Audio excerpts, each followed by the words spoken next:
But also, maganda yung time slot na 8 o'clock every Sunday. And for me, may mga pamangkin po kasi ako eh. I have 7 pamangkins. And yung mga bata, sobrang hilig talaga nila sa horror. And it's, for me, parang perfect timing. Kasi it's the holidays, so walang pasok yung mga bata. They will get to bond as a family, as cousins, as friends.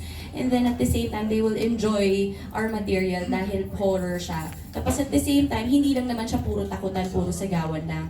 Meron ding family factor and marami rin namang matututunan yung audience natin. So, I'm very, very, very happy. Saan location nyo? Saan yung bahay? There's one in Manila, and then, actually Quezon City pa lang kami. Is it haunted yung bahay?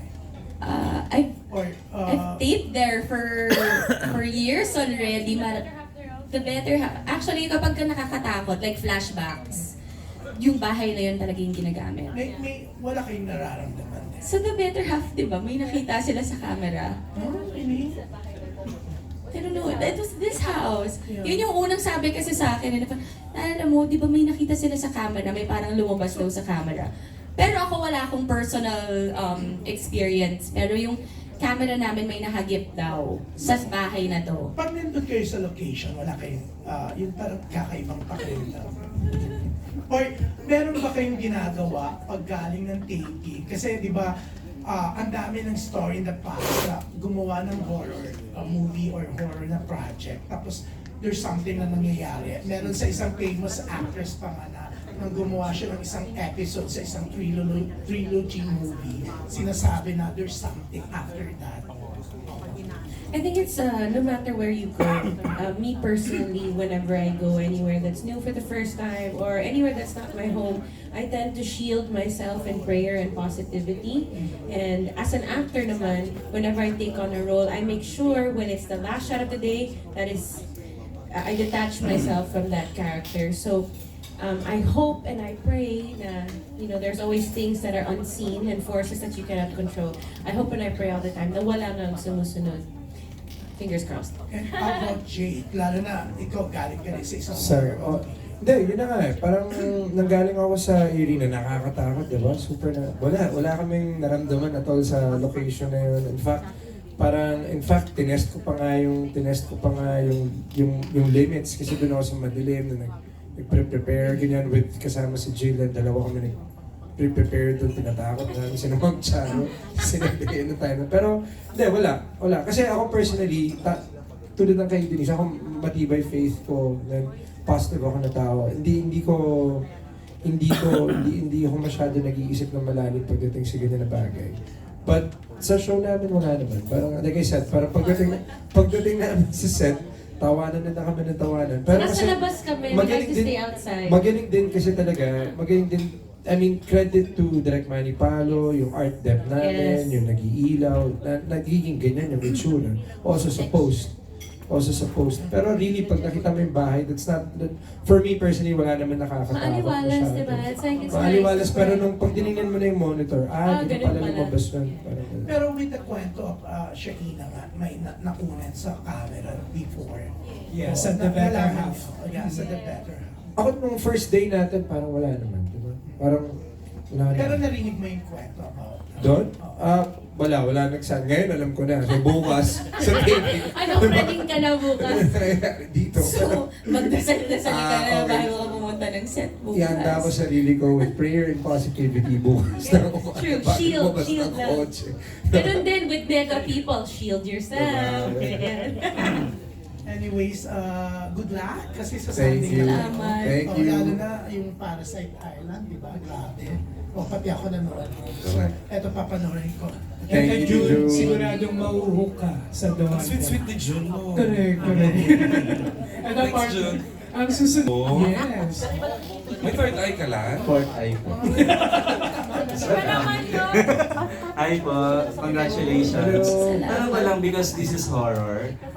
May mga times ba in your life na meron kayong kinatatakutang mangyari in your life na ayaw niyong mangyari? Parang marami. Marami. Pag hindi ka pa secured siguro sa sarili mo, even yung fear of dying, di ba? Like, maraming napag-uusapan pagdating sa ganon, or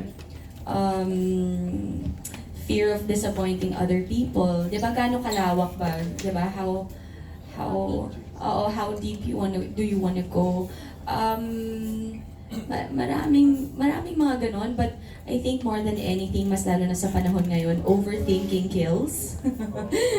So, kumbaga, in-anticipate mo na yung mga masasamang mangyayari, pero wala naman pala because you know you're overthinking. I do that sometimes. Oh my We're God. all guilty. I think we do actors it. are overthinkers Diba? because we dissect everything. Yeah, we do. We overanalyze life so much. Tapos at the end of the day, parang, sarili ko lang pala yun. Sarili ko lang pala, tinakot ko lang yung sarili ko. So, you know, you just wanna parang not think too much, trust the process, enjoy it, and just continue having faith. Yun, I guess, ganun po for me. I don't know sa kanila if ganun po. Same. Um, Same. Like, Yeah. go ahead. Go, Lodi. Go. I think for me, I think before my son came along, I lived a pretty fearless life.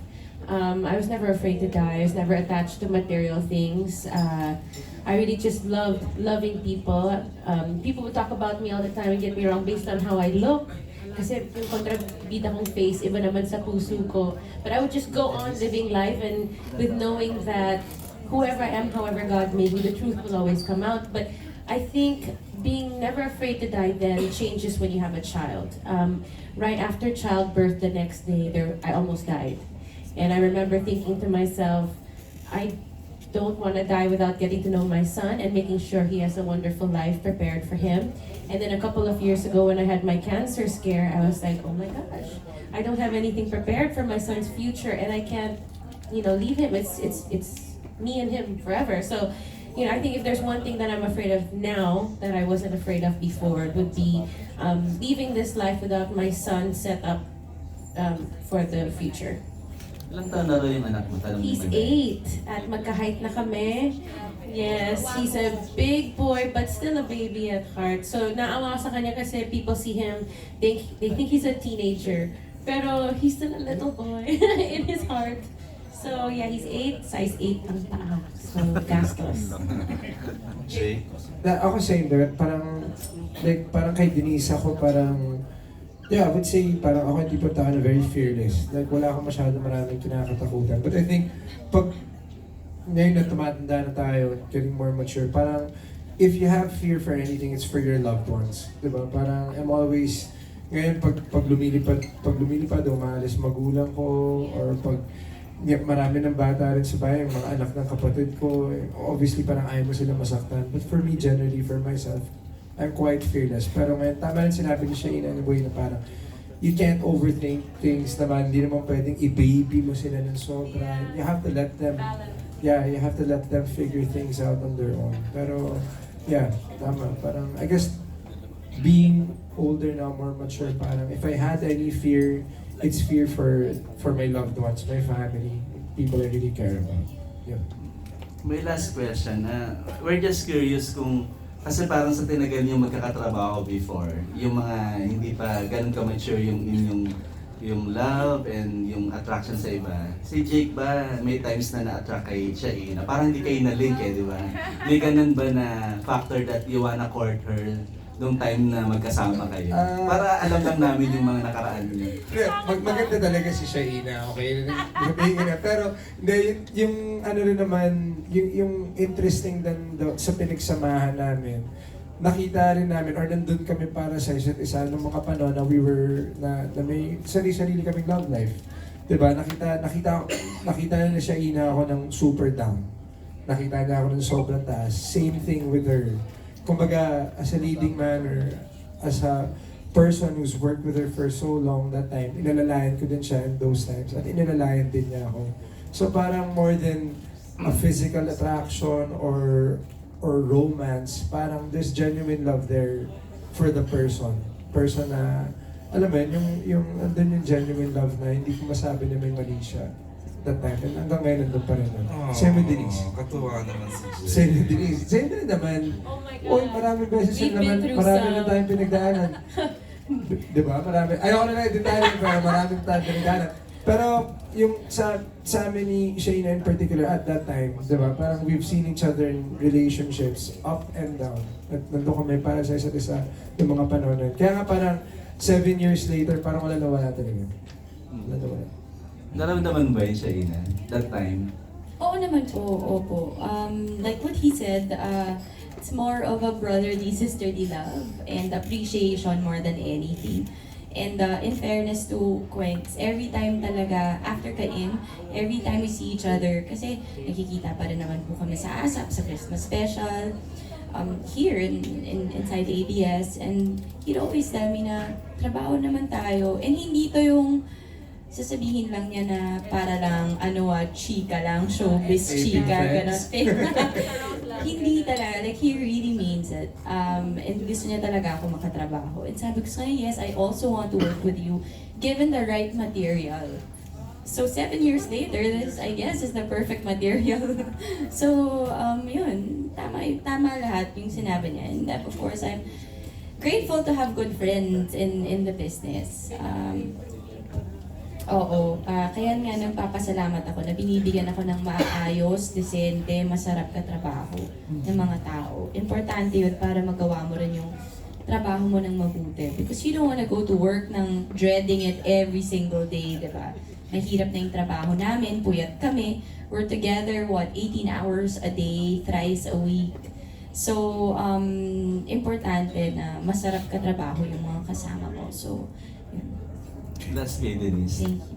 Naramdaman mo rin ba yung ganun kay Jake before na? Hey, Shaina. Kay Shaina. Love team ni Denise at the better half. Kasi Oo, namin yung wala. shows namin together. I think, it's crazy how everything that I've heard from Shaina and for Jake is talking about sibling love. And, that's really how we feel about each other. Shaina, we both have the same problems with our health, and we're always trying to compare notes on how we can do better for ourselves and our body and peace of mind and a positive outlook in life. And with Cuenca, he's pretty much my brother from another mother. I mean, he's the type of person that even if we don't see each other every day, at important milestones in our lives, we're there for each other. When poo-poo hits the fan, we are there for each other. I've seen him transform from many different phases, many different relationships in his life. I have held his vomit in my hands at one point. TMI. But that's how we love each other, I swear, if anything happens to any of these two without batting an eyelash, I would be there. Thank you. Congratulations. Thank you. Salamat you. po. We are down to our